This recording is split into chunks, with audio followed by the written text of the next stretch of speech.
dador y conductor de su espacio en YouTube, No Apto para Cínicos, y literalmente estos días no han estado aptos para cínicos, y los cínicos y cínicas de la oposición pues se van quedando solitos, desnudos, unos en el Senado, otros en las oficinas del PRI. Mi querido Jaime, te saludo con mucho gusto, te saludamos con mucho respeto y admiración como siempre. ¿Cómo estás, Jaime? Muy buenos días, querido Vicente, hermano querido, querido Toño. Pues sí, fíjate, dices bien, se están quedando solitos en la oposición, pero quien no se está quedando solita, a pesar de las muchas maledicencias que han dicho que Claudia Sheinbaum se está quedando sola, que hay traiciones, que hay intentos por aislarla, pues hoy vimos a una Claudia Sheinbaum en un espectacular cierre de filas de el sector empresarial, de productores, de expertos. Y este cierre de filas es espectacular. Yo no recuerdo, yo creo que es un ejercicio inédito para cerrar filas ante las amenazas de Donald Trump. Fíjate cómo son las cosas. Yo me quedo con la declaración, para mí es lo más importante que dijo hoy la presidenta, en el sentido de que no va a ocurrir, es decir, no se va a hacer realidad la amenaza de Donald Trump, por la sencilla razón de que, pues, representaría, ya lo dijo Marcelo Ebrard, y ya está circulando en todos los medios, la pérdida de 400,000 puestos de trabajo tan solo en Estados Unidos, y eso es un cálculo conservador. Pero, a mí la parte más interesante es esta. Miren, eh, quienes conocen a Donald Trump, incluido su principal asesor de seguridad nacional, que es Mike Valls. Mike Valls, por cierto, acaba de poner un tuit diciendo que, ya ven, todo el mundo tiembla cuando el presidente da un golpe en la mesa, porque saben que el presidente no va a permitir el caos y el desorden en el mundo. Y todos los que conocen a Donald Trump saben que cada vez que va a entrar a la Casa Blanca a asumir el poder, utiliza la estrategia de la máxima presión a sus contendientes, a sus negociadores, con el fin de llegar con la ventaja a la hora de negociar, ¿no? La agencia Reuters especuló ayer en el sentido de que Trump estaba llegando con este tipo de amenazas, incluso para ver si en el 2016, cuando se tiene que revisar el tratado comercial entre México, Estados y Canadá, se renegocia más allá de la simple revisión, que es lo que está contemplado. En cualquier caso, yo creo que lo que pierde de vista el equipo cercano de Donald Trump, que está diciendo, ya ven, nuestro jefe es fuerte, nuestro jefe pone firmes a todos, no contaban, uno, con que vivimos, porque fue hace 4 años el que estuvo en el poder. Estamos en un mundo más complejo y más peligroso, ¿no? Y número dos, estamos, en el caso de México, ante una jefa de Estado que, en comparación con López Obrador, no es nada fresa, no es nada fresa. Y de hecho, estaba viendo desde ayer la respuesta de Claudia Sheinbaum causó sorpresa, admiración, se fue a las primeras planas de todos los diarios, de todos los informativos. Hay un sector del Partido Republicano que está enojado con Claudia Sheinbaum, pero hay otro que está enojado, pero al mismo tiempo admiran el arrojo de la presidenta de México. Esto dice mucho, ¿no? Esto dice que no es lo mismo López Obrador que Claudia Sheinbaum. Y el equipo de Donald Trump tiene que prepararse porque Claudia Sheinbaum es una mujer obsesionada, es una micromanager, está obsesionada con hasta el último detalle. Yo ya me imagino al grupo cuando se reúnan con el presidente Trump, el torrente de datos que le va a llevar Claudia Sheinbaum para decirle, a ver, ¿de dónde saca usted que México no ha hecho nada, señor Trump?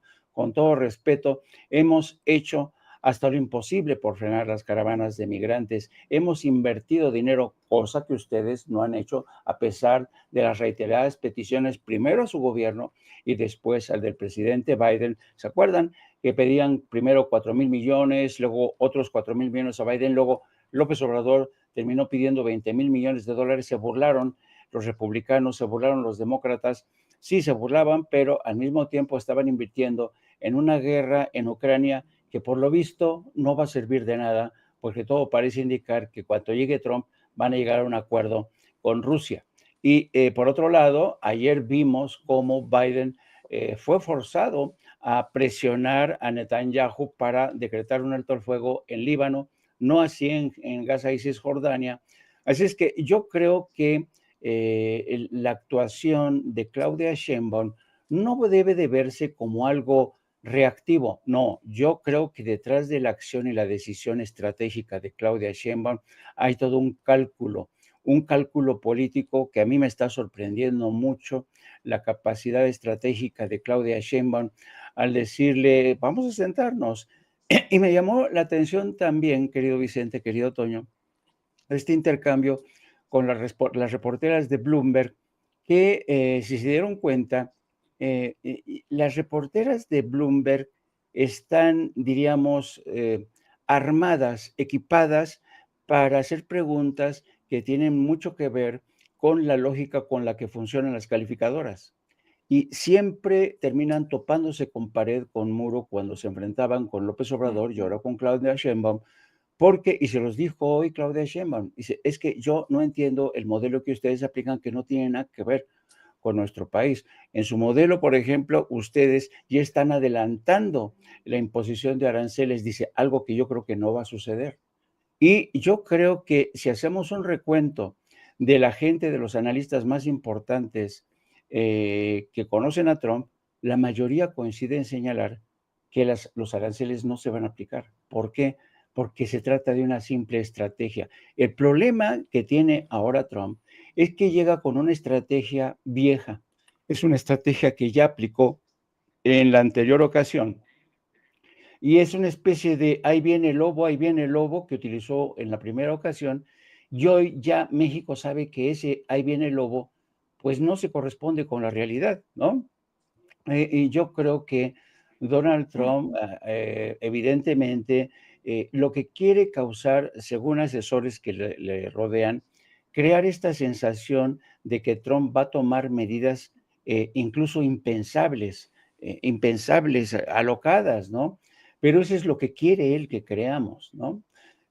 Porque esa es su estrategia negociadora, esa es su estrategia negociadora, y vuelve a sacar el viejo manual que sacó antes de entrar a su primer mandato. De tal suerte que, por un lado, me Oye, sorprende. Jaime, Dime. y a mí lo que me sorprende es que en la oposición, fíjate, yo pensaba que iban a tener un poquito de decencia, pero que en la oposición en México le quieren ayudar a Trump. Es más, nótese mi sarcasmo, porque ya es ridículo, no sé si reír o llorar. La verdad, ya a lo mejor el que termina en el loquero es uno y no ellos, ¿no? No sé si viste ayer a Lili Telles en el Senado Sí, exigirle a Noroña, hacer una pataleta ahí que dile a Noroña, dile a Trump que son prorrusos tú y Claudia. ¿Qué ridiculez? A ver si tiene don David este momento que me parece que pinta de cuerpo entero a la oposición. Yo creo que esta es la oposición más nefasta, más ignorante y más ridícula que hemos tenido en nuestro país, es mi opinión. Vea y escuche. Senadora Chavira, ¿con qué objeto? Sí, presidente, mire, usted es un hombre muy ilustrado, muy leído, y por cortesía parlamentaria yo le sugeriría a la senadora Lili que A ver, usted...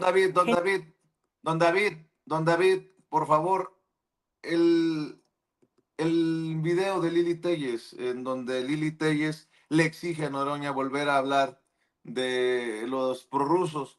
Ah, es en el mismo. Ah, discúlpeme usted, porque ya también les ofrecieron hasta cafecito para que se sienten a platicar Lili Telles y Noroña. Imagínese cómo están las cosas en el Senado. Gentilmente le invite un café y le explique, por favor. No ande haciendo caravana con sombrero ajeno, senadora. Declino la sugerencia. ¿Con qué objeto, senadora María Lili? Sí, tiene la palabra hasta por 2 minutos por alusiones personales la senadora María Lili del Carmen Telles García. La senadora Chavira. ¿Dónde está? Y está. ¿Me invitó un café? Yo no acepto cafés con los corruptos de Morena, jamás. Jamás. Bola de corruptos. Por eso los aventé, por eso los desdeñé, por corruptos. ¿Qué café ni qué nada? Si no quise ni la gubernatura con ustedes, que voy a andarme tomando un café con ustedes, corruptazos. Y usted, Noroña, cobarde, vuelva a decir lo de Rusia, no sea cobarde, Noroña. Sostenga lo de Rusia y Estados Unidos, cobarde. Si algo caracteriza a mi persona, no es precisamente ese rasgo. Así es que yo seguiré de frente, porque para pelearse se necesitan dos, y yo le hago caso a mi abuelita de escoger con quién dar una batalla. Seguimos.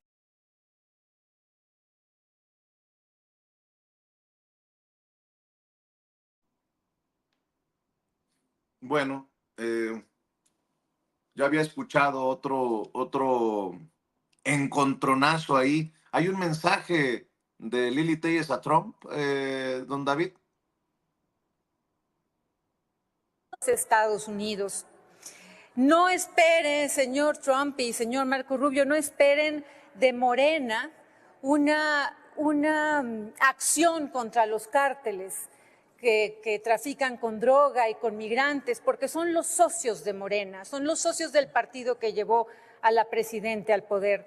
No esperen que procedan contra ellos, no esperen que Claudia, la autoritaria en Morena, promuevan y respeten el libre comercio ni la democracia, porque esto que está pasando en México es que en este momento México está capturado por una pandilla que está en el poder, que son unos... Senadora, nuevamente, respetuosamente, culminamos a tenerse al tema, por favor, de la intervención. Señor Trump y señor Marco Rubio, no espere que el gobierno de Morena apoye al mundo libre y a la democracia. México en este momento está en poder de una camarilla, de un grupito de narcoizquierdistas que lo que menos harán es proceder contra los criminales. Insisto, porque son sus socios. Déjeme entrar aquí, don David. Mi querido Jaime, por si acaso no se había enterado Trump o Marco Rubio, hay narcoizquierdistas gobernando México. Lo digo con todo el sarcasmo. Pero no es la única Lili Telles. Estaba viendo a este escritor, Francisco Martín Moreno, que no sé por qué le siguen dando columnas de opinión, por ejemplo, en el periódico Reforma, que ayer publicó esta, perdón por la expresión, es muy temprano, esta mamada. Le puso la trampa perfecta. Cuando enfrentemos la tormenta perfecta, López Obrador resurgirá después de ordenar una nueva reforma constitucional para destituir a Sheinbaum y surgir como el Salvador de México. AMLO, el misógino, acusará a su sucesora de no haber sabido salvar la enorme cantidad de obstáculos que él mismo colocó aviesamente. Ella quedaría como la responsable de la catástrofe que él mismo provocó para garantizarse su regreso al poder. Que soy novelista y amante del poder de la mentira, pues poco vivirá quien no lo lea, no lo vea. La trampa perfecta está tendida. AMLO bien podría sustituir legalmente a Sheinbaum en la presidencia para rescatar al país del caos que él provocó. ¿Novela? ¿Qué es esto, Jaime? O sea, ¿vamos a ponernos serios? Estamos ante la posibilidad, parece que la presidenta lo va a buscar a toda costa que no se dé, que es una guerra comercial. Estamos a la puerta de la deportación masiva que ha prometido Trump de Estados Unidos a México, y estos pendejos y pendejas con sus pendejadas. ¿Para qué voy más lejos, mi querido Jaime Hernández? Yo creo que tanto Francisco Martín Moreno como, bueno, primero, yo creo que vale la pena diferenciarlos, ¿no? Yo creo que Lili Téllez es una mujer que ha hecho del Senado su propio foro, su propio escenario de reality show. Ya cada quien que ve a Lili Téllez sabe que, o sea, es una mujer tremendamente, profundamente ignorante. Es vergonzoso el grado de ignorancia de esta mujer. No tiene una idea, se ve que Lili Téllez no lee, no estudia, y algo que es realmente preocupante, porque una representante del Senado mexicano que no está pendiente de la información, porque en los tiempos que vivimos, la información está cambiando a una velocidad impresionante, y eso nos consta a ti, nos consta a todos los periodistas que estamos cubriendo esta etapa, porque no solamente es el caso de México, sino el caso del mundo entero, ¿no? Y yo creo que una senadora que no se informa, que es tremendamente inculta y desinformada, es una vergüenza realmente para el Senado de México. No debería de estar ocupando un escaño. Y por eso este tipo de soflamas que lanza y luego se lanza contra Noroña, que es el ser más capaz para rebatir, para neutralizar a sus opositores. Pero como dice Noroña, su abuelita le ha dicho, le ha aconsejado con quién pelearse y con quién no, y no le merece la pena, agarrarse del chongo con la Lili Téllez. En el caso de Francisco Martín Moreno, yo creo que Francisco Martín Moreno es un hombre que conoce el mercado editorial y sabe que hay gente que está emponzoñada, está envenenada y realmente cree lo que escribe Francisco Martín Moreno. Esta gente vive de sembrar odio, se benefician, sacan dinero, generan recursos de vender odio, de sembrar odio. No importa que las teorías, las tesis que ofrezcan sean de lo más disparatadas, ¿no? El nombre del juego para Francisco Martín Moreno es sembrar el odio. Y créeme, Vicente, hay gente que sigue odiando a estas alturas a López Obrador y compra este tipo de historias. Tengo amigos que a veces me cuesta trabajo tolerarlos, pero tengo amigos que están convencidos, amanecen todos los días esperando leer el Reforma para creerse este tipo de cosas. Entonces, porque vivimos en un mundo hoy donde es más creíble la mentira que la verdad, y esa es la realidad, ¿no? Pero por fortuna, al frente está una mujer que conoce el ambiente mediático, sabe en qué aguas está navegando, sabe de la complejidad en las relaciones con Estados Unidos y sabe precisamente la serie de, porque hay que tener en cuenta una cosa, Vicente. Podrá decirse que Trump a lo mejor se está lanzando aquí con soflamas, con amenazas que ya sabemos que al final no se van a cumplir al 100%. Vamos a ver en qué se quedan, porque tenemos que ver en qué termina este proceso de negociación con el que siempre Trump quiere empezar con una ventaja de salida. Pero tampoco hay que olvidar, Vicente, que Estados Unidos y México y Canadá están pasando por un proceso, por un periodo en el que hay ciertamente, hay una serie de amenazas tangibles. Y te voy a poner un ejemplo. A veces es mejor poner un ejemplo para que nuestra gente, nuestro auditorio se dé cuenta de cuál es el verdadero peligro y un peligro al que le siguen haciendo el caldo gordo gente de la oposición en México. Me refiero al PAN, me refiero a Marquito Cortés, toda esta gente, Lili Téllez, toda esta gente. Bueno, te pongo un caso que es quizá el más patente. Actualmente, en México no se conoce mucho de esto, pero actualmente en Pakistán se están viviendo una serie de protestas, ha habido muertes, ha habido enfrentamientos violentos de los seguidores del presidente Imran Khan, que fue depuesto en el año 2022. Imran Khan era un exjugador de cricket muy famoso, muy querido por todo el pueblo en Pakistán. Llega al gobierno y Imran Khan comete un pecado. Dice que aparte de Estados Unidos, él quiere tener alianzas con Rusia y con China. Se da la circunstancia de que Una vez que realiza un viaje a Moscú para entrevistarse con Vladimir Putin, a su regreso es depuesto por la oposición en un operativo comandado por la CIA y Estados Unidos. A Estados Unidos no le pareció gracioso que el señor Khan dijera que su país era un país independiente que podía negociar con China y con Rusia por su lado. No le convino. Hay documentos que demuestran que el Departamento de Estado y la CIA trabajaron de forma conjunta para derrocar al señor Imran Khan.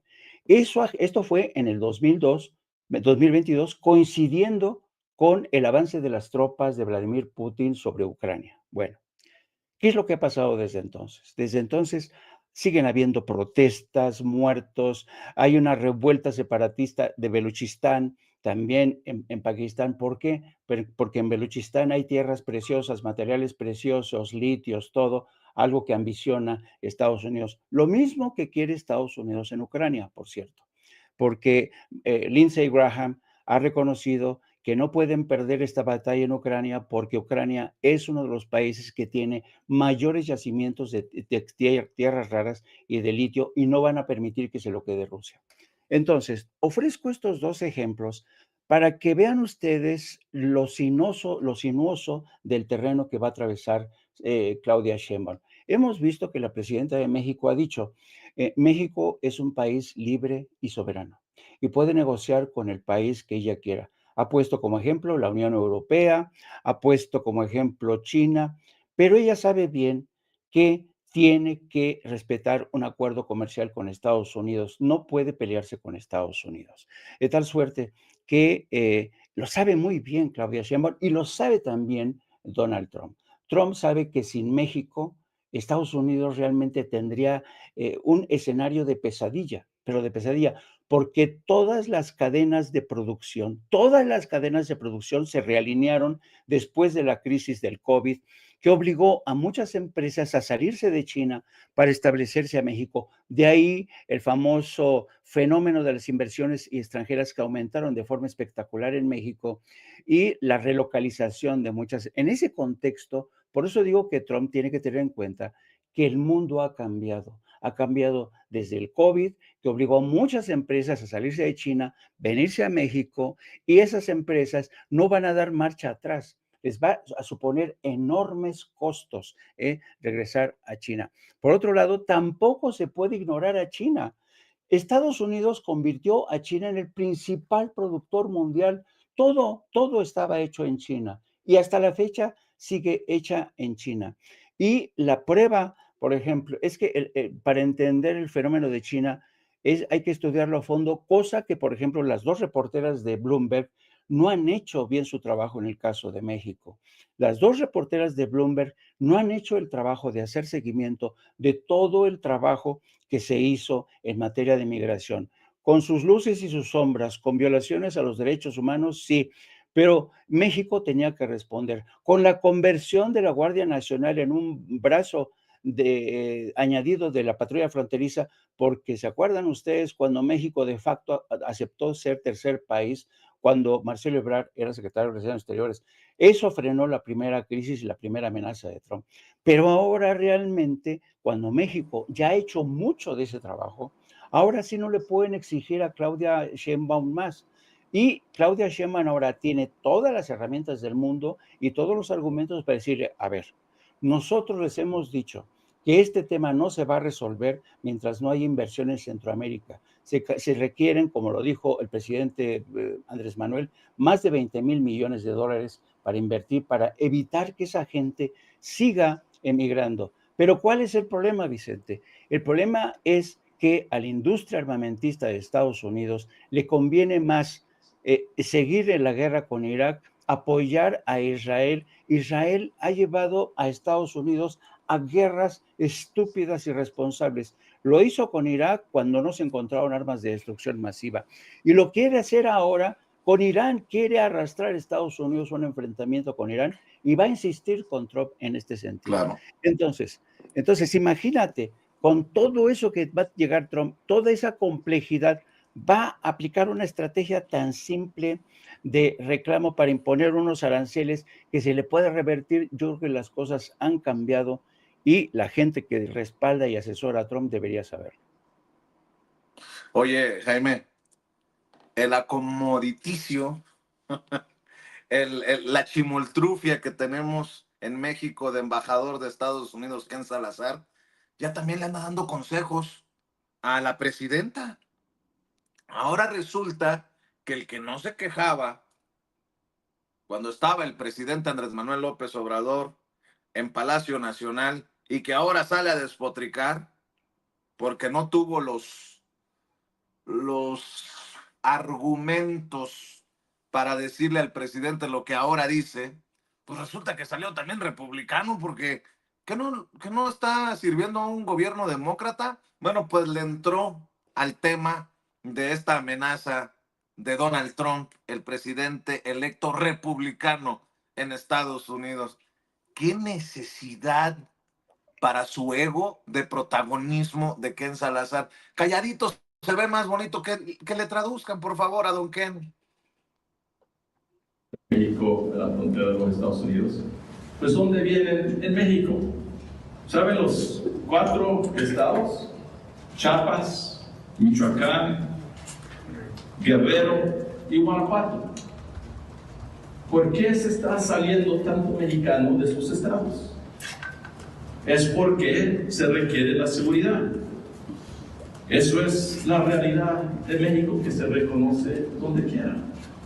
Entonces, ¿qué es lo que yo hago como recomendación así a la presidenta Sheinbaum y su equipo, a Ramón de la Fuente y además de su equipo? Es que se tiene que seguir enfocando en la seguridad. ¿Y qué se requiere en eso?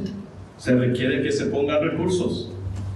Cuando la presidenta Sheinbaum era la gobernadora de la Ciudad de México.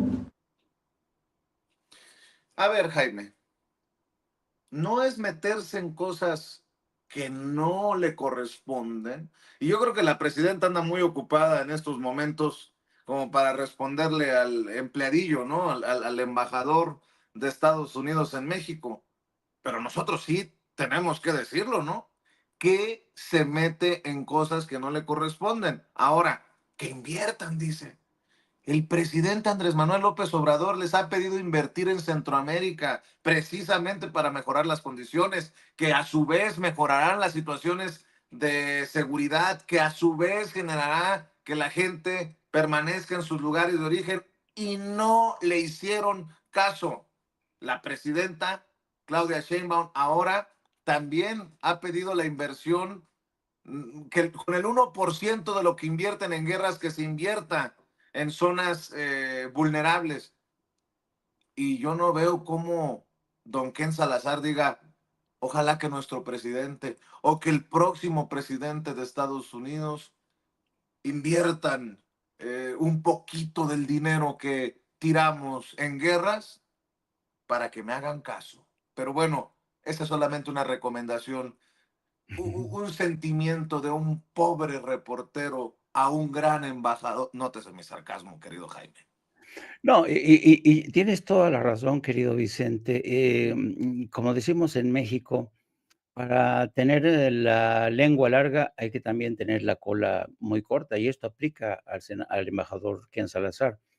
El argumento de Ken Salazar, para empezar, es un argumento ya viejo, pero, okey, si quiere Ken Salazar que juguemos con analogías, que es lo que voy a hacer, él se queja de que Guanajuato, Guerrero, Sinaloa siguen siendo focos de violencia, ciertamente, pero hay un elemento a favor del gobierno de Claudia Sheinbaum, la estrategia de Omar, ¿cómo se llama? García Harfush. García Harfuch, está empezando a funcionar. Hemos visto la operación Enjambre en el Estado de México. Eso es solo el comienzo. Hemos visto investigaciones que se resuelven rapidísimamente porque ahora han incorporado este pilar de la inteligencia que es fundamental, ¿no? Ahora bien, pero fíjate, si yo hubiera estado presente en esa rueda de prensa de Ken Salazar, él se queja de que hay focos de violencia. Le digo, bueno, a ver, señor Salazar, al igual que usted hace, sí, señalamientos ciertos, yo le preguntaría a usted, ¿qué ha hecho Estados Unidos, por ejemplo, en el caso de estados que tienen una legislación laxa, súper laxa a la hora de combatir el tráfico de armas. Me refiero a Texas. Texas es el estado que tiene la ley más laxa en materia de contrabando de armas. Entonces, ¿por qué precisamente es la frontera con Texas, México, el corredor más donde se moviliza más armamento de grueso calibre? Sigue siendo Texas. ¿Qué ha hecho Texas para combatir el tráfico de droga, el de armas? Nada en absoluto. ¿El gobierno federal ha hecho algo? Cada vez que el gobierno federal ha tratado de meter en cintura a Texas, Texas le importa un carajo y sigue utilizando ese corredor para exportar armamento. Así es que de los dos lados hay temas que atender, señor Salazar, y usted se llena la boca criticando a México, pero primero, el tema del armamento. Número dos, por más que ustedes decapiten, realicen operaciones encubiertas para llevarse a líderes legendarios como el Mayo Zambada de Estados Unidos, que ha causado una enorme carnicería y daño entre la población civil en Sinaloa, por más que ustedes terminen con las cabecillas, va a seguir el problema de la demanda de la droga en Estados Unidos. Richard Nixon, fíjate, desde Richard Nixon se implementó una guerra contra las drogas que hasta la fecha es un fracaso total. ¿Por qué? Porque lo que no se ha combatido son las razones, la raíz de ese problema. Hemos visto en la cárcel a los dueños de los laboratorios Purdue Pharma, que fueron los responsables, que fueron el detonante que desató esta crisis de adicción al fentanilo. Fue Purdue Pharma quien sacó al mercado este medicamento a base de oxicodín. Eso fue lo que detonó la crisis de los opiáceos del fentanilo.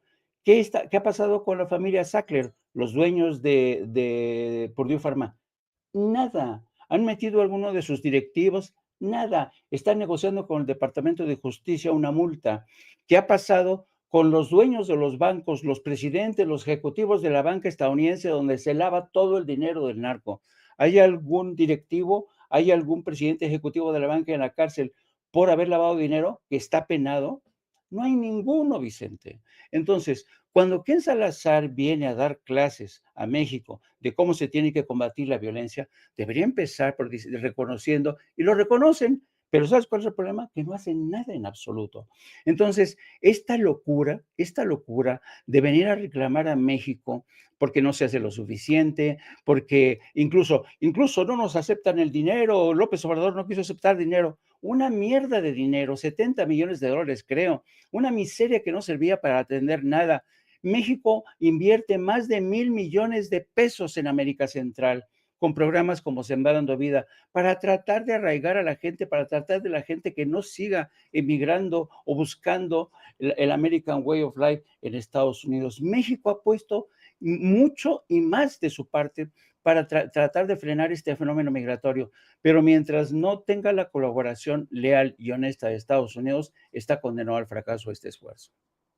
Oye, querido Jaime, si me permites para cerrar, yo sé que lo ha abordado Toño desde temprano, que lo ha abordado el propio César Gutiérrez Priego desde las redes sociales, que hay compañeros que le han, como siempre, abierto las puertas a César para que busque darle réplica a Televisa, pero pues uno se da cuenta que hay intenciones desde los grandes medios de desinformación o de manipulación, como les llama el presidente Andrés Manuel López Obrador, de cargar los dados rumbo a la elección de jueces, ministros y magistrados el 1 de junio del próximo año, en esto que forma parte de la reforma al Poder Judicial. Ayer, y vuélvamelo a poner, don David, en Televisa, nada mencionaron de Roberto Gil Suárez, que formaba parte del grupillo de Felipe Calderón, y que Roberto Gil Suárez, como el secretario particular del presidente Calderón, tampoco se dio cuenta de las cochinadas que hacía Genaro García Luna, que tuvo problemas con la ley en España. No, y vean, escuchen lo que dice la reportera de la niña que nunca existió. Yo creo que a estas alturas, ¿cómo estará Frida Sofía? Yo creo que ella debería de ser una adolescente, no te dé mi sarcasmo, luego de aquel sismo, cuando Daniel de Iturbide se inventó y le dio vuelo a esto de una niña que nunca existió, pues arremete, así lo entiendo yo, contra nuestro amigo el abogado César Gutiérrez Priego, quien también ya se registró para buscar ser ministro de la Suprema Corte de Justicia de la Nación. A ver, otra vez, don David, échalo. Gil Suárez, exsecretario particular del expresidente Felipe Calderón y exlegislador del Partido Acción Nacional, César Gutiérrez Priego, penalista e hijo del general Jesús Gutiérrez Rebollo, quien fue director del Instituto Nacional para el Combate a las Drogas y detenido por dar protección a Amado Carrillo. Ricardo. Fíjate, me da mucho coraje, me da mucho coraje, y qué bueno que el querido César ya esté respondiendo y esté exigiendo su derecho de réplica. Qué bueno que publica este mensaje el querido César en redes sociales, una respuesta a Televisa.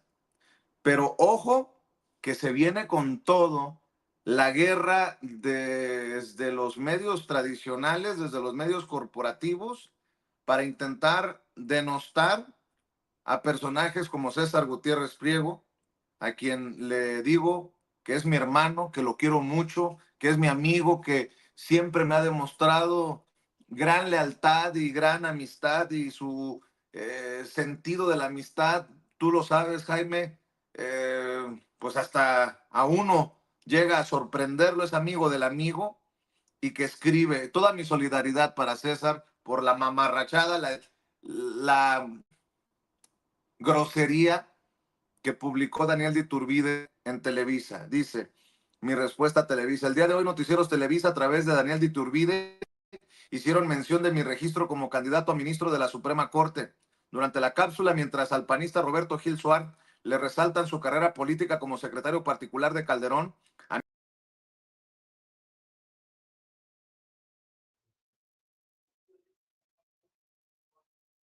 Desafortunadamente perdimos por ahí la comunicación con Vicente Serrano. Ya estamos retomándolo. Vamos a ver. Estamos de vuelta ya contigo, Vicente.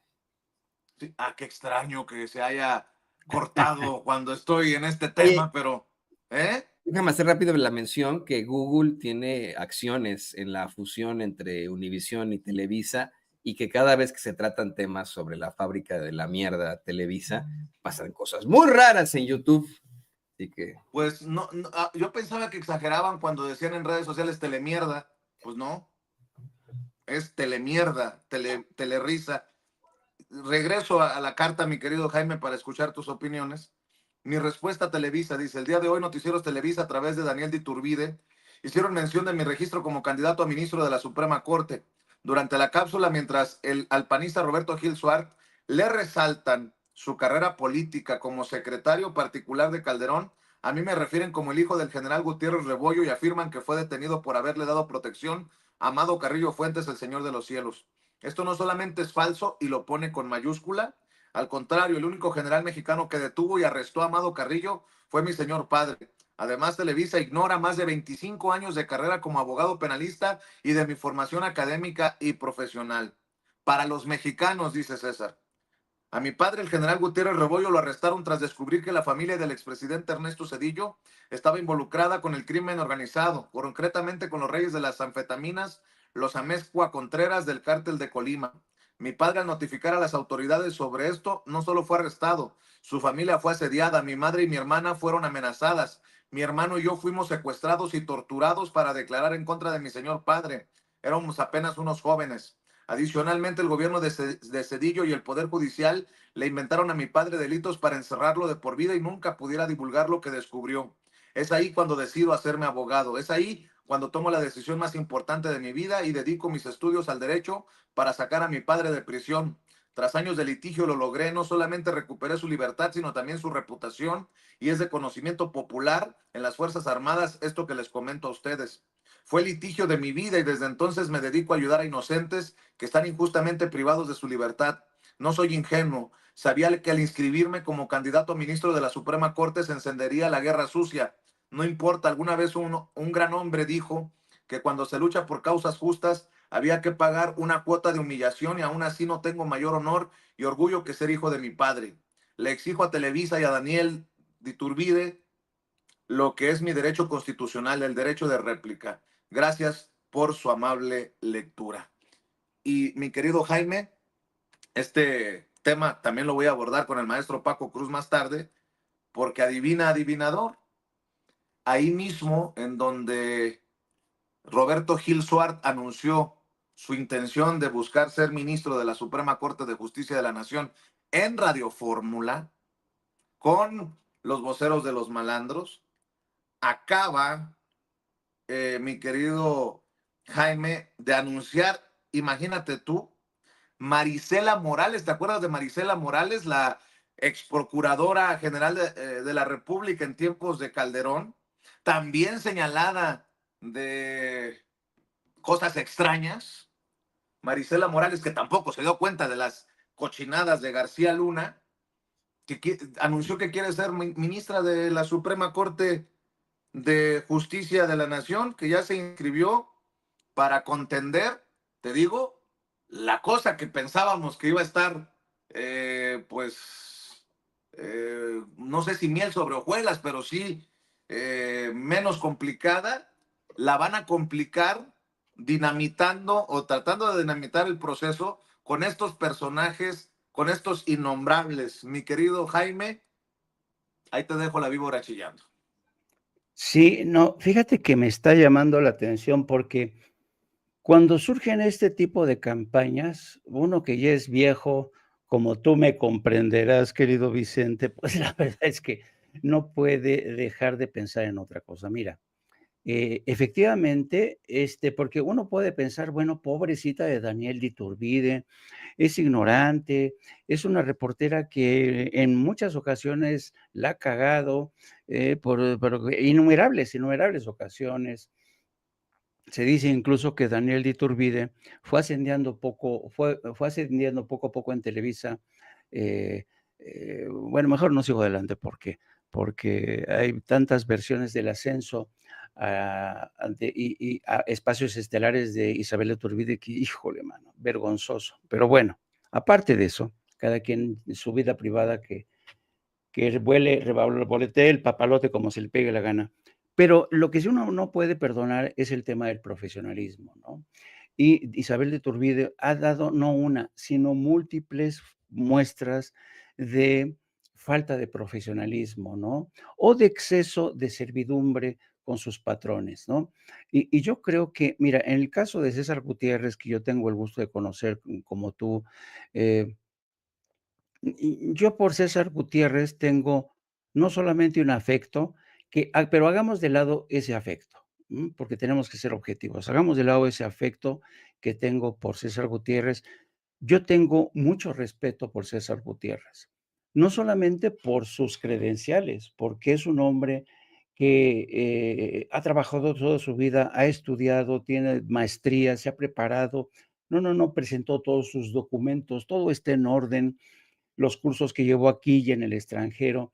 Pero además una cosa importante, si uno revisa la biografía de César, las condiciones en las que tuvo que levantarse después de que su padre es detenido, torturado de manera injusta, ver ese muchacho, César Gutiérrez, sufrir la detención de su padre, de su madre, de su hermana, de él mismo, y en medio de esa soledad, de ese sentimiento de orfandad, de que el mundo se le fue encima, imagínate este muchacho, se levanta y dice, voy a luchar por demostrar la inocencia de mi padre para recuperar su honor. Eso, Vicente, a mí me produce me conmueve, pero sobre todo para mí despierta un respeto que va más allá del cariño que siento por César. ¿Por qué? Porque él es muy joven, él es muy empático, él es, como tú dices, muy amigo de sus amigos, porque ¿sabes por qué? Porque César Gutiérrez es muy humano. Y desde mi punto de vista, solo por eso, César Gutiérrez merece la oportunidad de estar ahí como magistrado de la Suprema Corte. ¿Por qué? Porque es un magistrado, si llega a convertirse en magistrado, es un magistrado que habrá experimentado en carne propia la injusticia, el horror que cometió muchas veces la justicia, el abuso del poder del entonces presidente Zedillo. Entonces, yo creo que esto que hace Televisa es lo más miserable del mundo, de verdad, es miserable lo que están haciendo. Pero no solamente eso, Vicente, si tú te das una vuelta por lo que está ocurriendo ahorita en los medios, por ejemplo, hace rato Ciro Gómez Leiva estaba hablando de Marisela Morales, en que sí tienen que entrar Marisela Morales, y ves ya esta campaña que se está moviendo a través de Telefórmula, de incluso también está entrando ahí Carmen Aristegui. Yo estaba sorprendido ayer del tiempo que le concedió Carmen Aristegui para entrevistar a Santiago Taboada, para hablar de la promesa que supone la conformación del nuevo partido en México, ¿no? Con el Santiago Taboada, que ya se aproximó, todos estos personajes, Chucho Zambrano, toda esta gente, Guadalupe Acosta Naranjo, que quieren formar un nuevo partido porque según ellos tienen que arreglar las cosas porque México se está cayendo, tienen que salvarlo de Claudia Sheinbaum, la autoritaria. Y ahí tenemos a Beatriz Pajes Rebollar, tenemos a Típica, tenemos a Carmen Aristegui, tenemos a Ciro Gómez Leiva, tenemos a Joaquín López Dóriga, y esta es una campaña precisamente para tratar de colocar en posiciones claves a sus amiguetes de ayer. Yo recuerdo a Marisela Morales como cuando fue procuradora, es increíble de verdad el grado de servidumbre de Marisela Morales frente a Estados Unidos. Aceptaba y acataba sin rechistar las órdenes que le llegaban desde el Departamento de Estado, de todo respondía sí a las instrucciones de Estados Unidos. Bueno, a tal grado que siendo secretaria de Estado Hillary Clinton, la llamó, la premió como una de las mujeres más admirables de México, ¿no? Y después ya se supo toda la serie de porquerías que había cometido esta mujer. Están tratando de recuperar cartuchos quemados para tratar de ver si de ese viejo inventario sacan algo nuevo para seguirlos colocando en posiciones claves como el impresentable de Gil Swart, un hombre que tendría que explicar de dónde ha salido esa riqueza que tiene, de dónde le ha salido, ¿no? Los casos de las acusaciones que tiene pendientes en España, en fin, pero ahí no se mete Televisa, ahí no se mete Televisa. Yo creo que estos medios de comunicación, y cuando con que nos explique cómo es que no se dieron cuenta de las mamadas de García Luna cuando estaba él de secretario particular de Calderón. Exacto. Pero, ¿sabes qué? Cuando estaba yo escuchando, es que yo no podía creer que ayer, ahora lo creo, ¿no? Pero Carmen Aristegui le estaba dando tanto tiempo a Santiago Taboada, uno de los personajes más siniestros que han estado en la Ciudad de México como mi integrante del PAN de este cártel inmobiliario. Dije, bueno, ¿por qué está haciendo esto Carmen Aristegui? ¿Por qué le está dando tanto tiempo? La gente del cártel inmobiliario se están convirtiendo ahora en los nuevos benefactores de estos espacios de comunicación. ¿De dónde está? Dime. ¿Quieres ver cómo ni Ciro se atrevió a tanto con el tema de Taboada? Porque dices, Carmen, ¿cómo se atrevió Carmen? Pues no sabemos cómo se ha atrevido Carmen, pero ya ni Ciro. O sea, para que veas. Exacto. O sea, a ver, ¿qué pasó hace rato, don David, en Radio Fórmula? Como integrante del nuevo Comité Ejecutivo Nacional del PAN. Nosotros vamos a hacer una oposición que no les deje pasar una a este gobierno. Y así nos vamos a mantener. Porque ya lo hicimos. No lo pueden detener.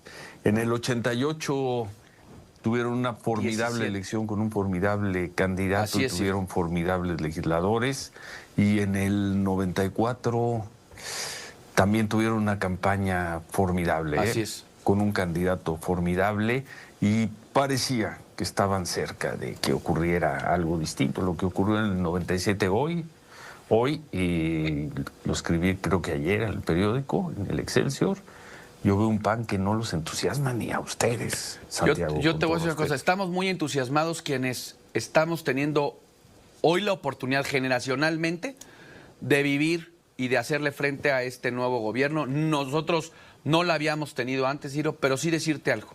Y aprovechando que tú dijiste del extraordinario candidato en las elecciones del 88. Él acuñó una frase que decía que solo estaba derrotado aquel que dejaba de luchar. Y nosotros no estamos derrotados, Ciro, Nosotros queremos seguir luchando y le vamos a plantar cara al gobierno. Así que, parafraseando al Maquío, nosotros no estamos derrotados y vamos a seguir luchando por México y porque quienes creemos y por quienes tenemos una responsabilidad hacia lo que viene y queremos un país que hoy lamentablemente lo estamos viendo cómo lo están destruyendo con el Poder Judicial, con el INAI, con la seguridad y ojo, ahí viene la economía, Ciro. Ya lo platicaremos en otro momento, pero vamos a ver los apretones económicos derivados de un mal planteamiento presupuestal y prácticamente una nula inversión en este país, porque Morena, lamentablemente después ya de 6 años, empezó a darle a este país los peores años de su vida. Gracias Santiago. Gracias, Ciro. Santiago Taboada, gracias, nos vemos No emociona el PAN ni a ustedes mismos. Bueno, por otro digo que ni Ciro se atrevió a darle manga ancha a Santiago Taboada, querido Jaime, entendió el que entendió. Sí, no, pero es increíble, ningún cuestionamiento de Ciro a Santiago Taboada, que por cierto tendría que aclarar el tema de su patrimonio, porque viste este ejercicio que hizo el Canal 11 de investigar precisamente los bienes, los saberes de Santiago Taboada, se enfrentó a pura documentación testada, no se sabe a ciencia cierta cuántos apartamentos, si tiene casas, dónde tiene inversiones. Son una punta de sinvergüenzas esta gente. Y esto de parafraseando a Maquío, dirás amortizando, tratando de seguir amortizando a Santiago a Maquío. Esta gente que sigue viviendo de la honradez, del empuje de un hombre como Maquío, que efectivamente fue un referente de la derecha del PAN, y que esta gente lo sigue malbaratando con su actuar, además, son gente tan realmente, ve las investigaciones que se están realizando contra Lía Limón, o sea, son una panda de ladrones toda esta gente. Yo estoy de acuerdo en algo con Santiago Taboada. Hay un relevo generacional en el PAN, nada más que ahora quedaron en control del PAN los mafiosos del cártel inmobiliario. Bueno, así nada más. Oye, Jaime, si me permites, maestro, antes de pedir tus redes sociales y agradecerte siempre tu generosidad, quiero cerrar diciendo, si me permiten, ante el ataque, porque eso fue un ataque, y grábeme, don David, de Televisa, ante el ataque de Televisa y Daniel de Iturbide en su espacio matutino en la empresa de Emilio Azcarra Gallán y de Bernardo Gómez contra César Gutiérrez Priego, el abogado César Gutiérrez Priego, quien además de ser amigo es ya un aspirante registrado al proceso de elecciones que nos dejará a ministros y ministras de la Suprema Corte de Justicia de la Nación el próximo 1 de junio del 2025. Quiero decir que esto es una falta de respeto al general Gutiérrez Rebollo y a mi amigo César Gutiérrez Priego por parte de Daniel de Iturbide, pero no me sorprende. Olvida la estrella de Televisa que Roberto Gil Suárez fue del grupito que nunca se dio cuenta de las cochinadas de García Luna. Queda clara la protección a Cedillo y su familia desde Televisa con la señora esta, pero ¿qué podemos esperar de la reportera de la niña que nunca existió? Cuidado, que Televisa sigue siendo la casa de los montajes, con o sin Loret de Mola. Es más, Daniel fue compañera. Loret de Mola creo que le ha aprendido muy bien al Loretito. Ya está evidenciada la estrategia desde los grandes medios de comunicación. Ojo, mucho ojo, cuidado. Y yo desde aquí le mando un abrazo a César y le voy a decir lo que le sorprendió que le dijera en cortito, aunque creo que no debería de sorprenderle porque además los hechos hablan más que 1000 palabras. Te quiero mucho, querido amigo César Gutiérrez Priego, no estás solo. Mi querido Jaime, ¿con qué te despides? Además, te pido que invites a la audiencia de Sin Censura a tus espacios. Pues me despido también. ¿Sabes qué? Yo creo que siempre vale la pena romper una lanza en favor de no solo un amigo, sino de un hombre decente de un hombre escrupuloso, de un hombre solidario, de un hombre preparado, de un hombre que desde mi punto de vista merece estar en la Suprema Corte. Y yo creo que, ¿sabes qué? Yo tengo una confianza, tengo mucha confianza de que la gente tiene claridad sobre el abogado César Gutiérrez. Yo creo que la gente ya lo conoce, ha tenido tiempo suficiente para conocerlo. Es un hombre decente, es un hombre preparado, es un hombre solidario y es un hombre que ama profundamente a su país, ama profundamente a su país. Es quizá uno de los, porque César Gutiérrez es más que abogado.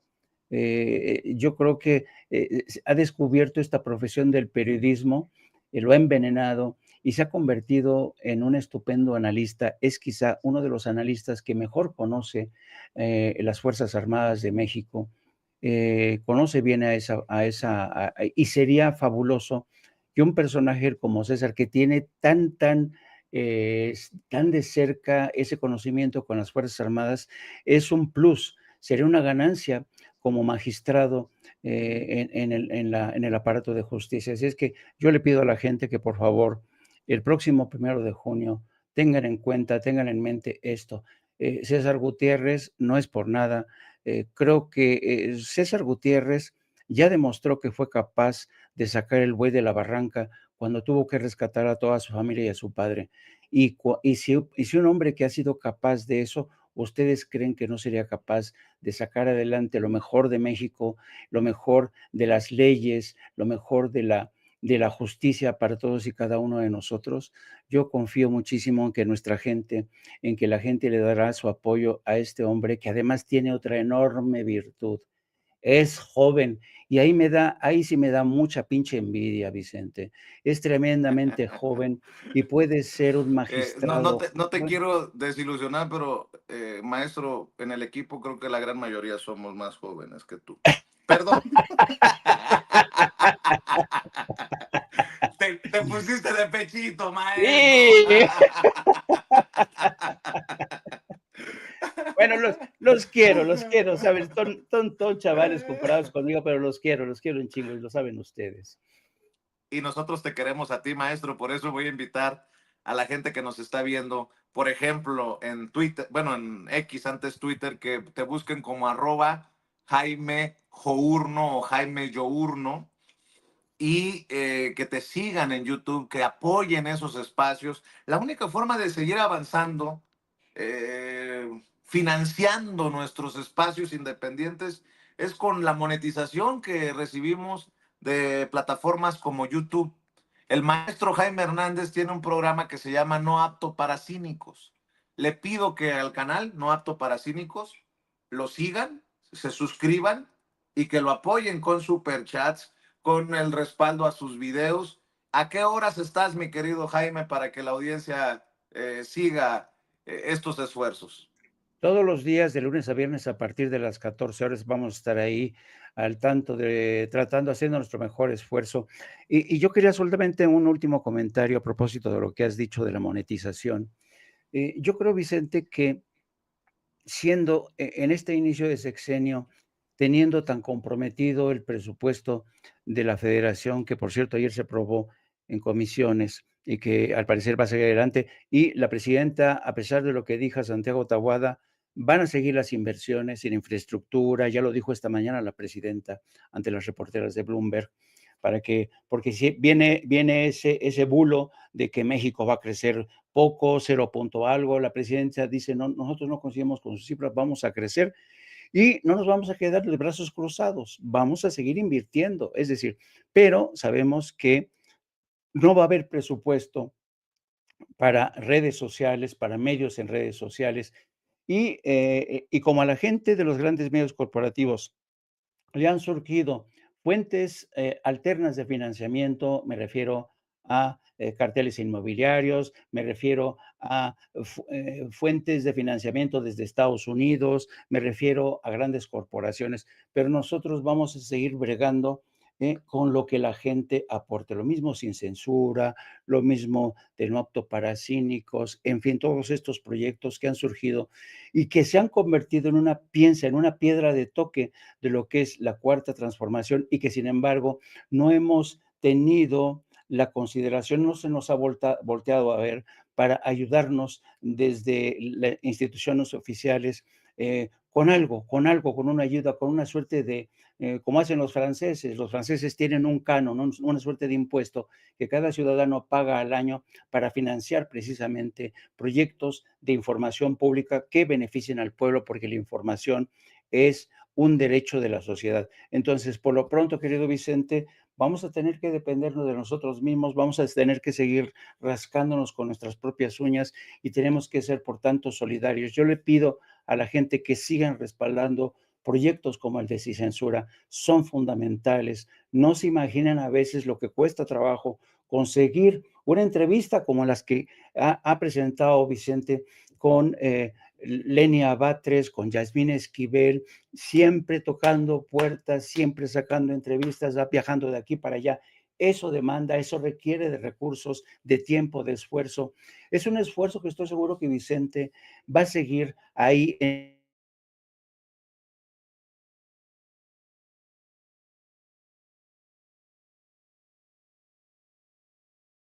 ustedes en estos momentos, lo mismo para Sin Censura que No Apto para Cínicos. Te abrazo, querido Vicente, y aquí estamos cuando tú digas. Y apelando a la solidaridad, después te voy a contar lo que hay aquí en este folder negro que reconocerá al maestro Ricardo Sevilla, el que voy a saludar a continuación. Después te cuento porque vas a ser parte fundamental también de esto, mi querido Jaime. Venga, Sale, tú digas. un abrazo, el maestro Jaime Hernández.